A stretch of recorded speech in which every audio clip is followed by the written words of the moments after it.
और अब बात अमेरिका के राष्ट्रपति चुनाव में फिर उम्मीदवार बने डोनाल्ड ट्रंप की। अपने ऊपर हमले में बाल बाल बचे डोनाल्ड ट्रंप अभी अमेरिका में मिलवॉकी में हैं, जहां उनकी रिपब्लिकन पार्टी का नेशनल कन्वेंशन चल रहा है। इस कन्वेंशन के पहले ही दिन रिपब्लिकन पार्टी ने डोनाल्ड ट्रंप की उम्मीदवारी पर मोहर लगा दी। ये वो तस्वीरें हैं जब वो पहली बार पब्लिक के बीच में देखे गए, अपने समर्थकों के बीच में देखे गए उस हमले के बाद।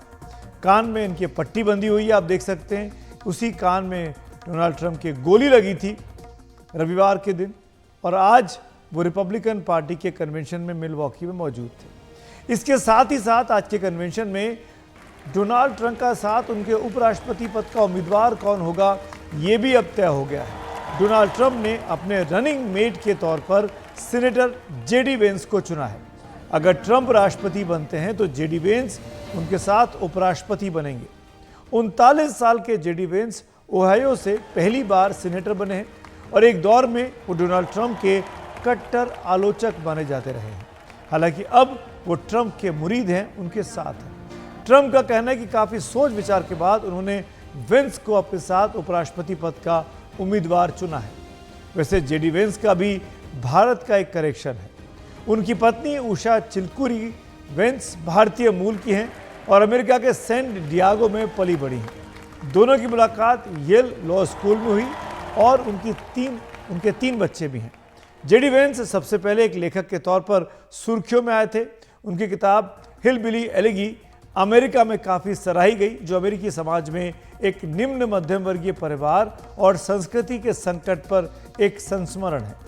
वैसे अमेरिका के राष्ट्रपति चुनावों की बात करें तो कई जानकारों के मुताबिक हमले के बाद ट्रंप की जीत की संभावनाएं और ज़्यादा बढ़ गई हैं। उन्हें अमेरिका में एक तरह की सहानुभूति लहर का भी फायदा मिलने की उम्मीद जताई जा रही है। हालांकि डेमोक्रेटिक पार्टी ट्रंप की खामियों को गिनाने में पीछे नहीं रहेगी। उन्हें अमेरिका में उस गन कल्चर को समर्थन देने वाला बताया जा रहा है जो उनके ऊपर भी हमले का कारण बना है। अमेरिका में बंदूक हासिल करना मुश्किल नहीं है और अनुमान के मुताबिक 34 करोड़ की अमेरिका की आबादी के बीच 40 करोड़ बंदूकें लोगों के पास है, यानी प्रति 100 लोगों पर करीब 112 बंदूकें। पिछले ही साल अमेरिका में 1 करोड़ 67 लाख बंदूकें बेची गई। इस हिसाब से हर महीने 14 लाख बंदूकें लोग खरीद रहे हैं, जो अपने आप में एक खतरनाक आंकड़ा है। इसका असर अमेरिका में दिख रहा है। 2021 में ही अमेरिका में बंदूक से जुड़ी 48,830 मौतें हुई, जिनमें 54% बंदूकों से की गई खुदकुशी थी और 43% हत्याएं थी। अमेरिका के स्कूलों में आए दिन छात्रों द्वारा फायरिंग की घटनाओं में मौतों की खबरें सामने आती हैं। इस गन कल्चर को लेकर अमेरिका में काफ़ी ज़्यादा नाराज़गी है, लेकिन जानकारों के मुताबिक हथियार बनाने वाली लॉबी इतनी मजबूत है कि इस मामले में कोई सख्त कानून बन ही नहीं पाता।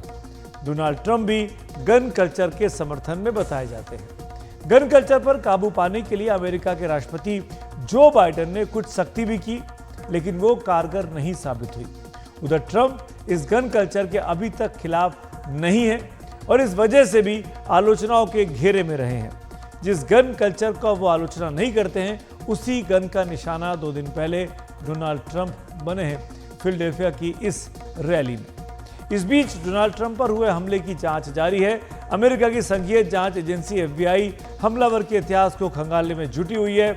अभी तक हमलावर के फोन की जांच से FBI ये पता नहीं लगा पाई कि ट्रंप पर फायरिंग के पीछे उसका मकसद क्या था। इस बीच हमले को रोकने में नाकाम रहने के बाद आलोचनाओं के घेरे में आई US सीक्रेट सर्विस ने कहा है कि वो जांच में पूरी तरह सहयोग करेगी। कई जानकार ये भी आरोप लगा रहे हैं कि पहले से जानकारी मिलने के बावजूद US सीक्रेट सर्विस हमलावर को रोकने में नाकाम रही और जब उसने फायरिंग कर दी उसके बाद ही उसे ढेर किया गया। ये भी कहा गया कि जिस छत से उसने गोली चलाई उस छत पे उस ब्लॉक में नीचे सीक्रेट सर्विस यानी वहाँ की पुलिस का एक कैंप था। उसके ठीक ऊपर चढ़कर हमलावर ने ट्रंप पर गोली चलाई थी। इस बीच US सीक्रेट सर्विस के डायरेक्टर ने कहा कि उन्होंने डोनाल्ड ट्रंप और मिलवॉकी में हो रहे रिपब्लिकन पार्टी के नेशनल कन्वेंशन की सुरक्षा बढ़ा दी है। उधर अमेरिकी राष्ट्रपति जो बाइडेन ने NBC को दिए इंटरव्यू में कहा है कि US सीक्रेट सर्विस पर उनको पूरा भरोसा है और वो सुरक्षित महसूस करते हैं। पूर्व राष्ट्रपति ट्रंप पर हमले के बाद जो बाइडेन का ये पहला टीवी इंटरव्यू है। इसमें उन्होंने एक बार फिर साफ किया कि वे चुनावी मैदान में डटे रहेंगे। पूर्व राष्ट्रपति ट्रंप पर हमले के बाद सीक्रेट सर्विस पर तमाम सवाल उठ रहे हैं कि वह हमले से जुड़ी खुफिया सूचना जुटाने या यहां तक कि हमलावर को देखे जाने के बाद भी हमला रोकने में नाकाम रही। लेकिन इस बीच अमेरिका के राष्ट्रपति जो बाइडेन ने एक सवाल के जवाब में कहा है कि सीक्रेट सर्विस की सुरक्षा में उनको पूरा भरोसा है। I feel safe with the Secret Service, but look, and you saw what we did see was the Secret Service who responded risked their lives in responding. They're ready to give their lives to the president. The question is, should they have anticipated what happened? Should they have done what they needed to do to prevent this from happening? That's a question that's an open question. अपनी जान बचाने के लिए पूर्व राष्ट्रपति Trump भी secret service और दूसरी लॉ इन्फोर्समेंट एजेंसियों का शुक्रिया बोल चुके हैं। लेकिन थॉमस क्रुक्स को राइफल के साथ देखे जाने और इसकी सूचना मिलने के बाद भी सीक्रेट सर्विस ने उसे तब तक ढेर नहीं किया जब तक कि उसने ट्रंप पर गोली न चला दी। ट्रंप की जान जाते जाते बची। इस हमले के बाद ट्रंप के चुनाव जीतने की संभावना और अधिक बताई जा रही है। अधिक उम्र की वजह से बाइडेन पहले से ही चुनाव में पिछड़े बताए जा रहे हैं, लेकिन अपनी आलोचनाओं को दरकिनार करते हुए उन्होंने साफ किया है कि वे अपनी उम्मीदवारी नहीं छोड़ेंगे।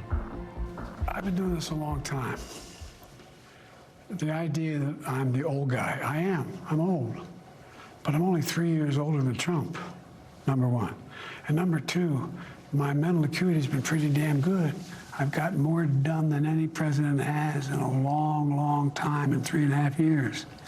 So I'm willing to be judged on that. I understand why people say, God, he's 81 years old. Whoa, what's he going to be when he's 83 years old or 84 years old? It's a legitimate question to ask. Trump के साथ पहली बहस में Biden काफी असहज नजर आए। उनके साथ दूसरी बहस के सवाल पर उन्होंने खींच भरा जवाब दिया। कहा कि उनके पास दूसरी बार इस स्तर के प्रदर्शन की कोई योजना नहीं है। I'm on the horse. Where have you been? I've done 22 major events, met thousands of people, overwhelming crowds, a lot happening. I'm on the horse. What I'm doing is going out and demonstrating to the American people that I have command of all my faculties, that I don't need notes, I don't need teleprompter. I can go out and answer any questions at all. And I stood there when NATO was in town. I stood there for an hour and answered questions. Republican party के national convention में Trump की आधिकारिक उम्मीदवारी पर मुहर लग गई है। डेमोक्रेट्स का नेशनल कन्वेंशन अगस्त में होना है। बाइडेन का कहना है कि बराक ओबामा जैसे नेता लगातार उनकी मदद कर रहे हैं, लेकिन कन्वेंशन तक उनकी उम्मीदवारी को लेकर टेंशन बनी रहेगी। एजेंसी रिपोर्ट के साथ उमाशंकर सिंह, एनडीटीवी इंडिया।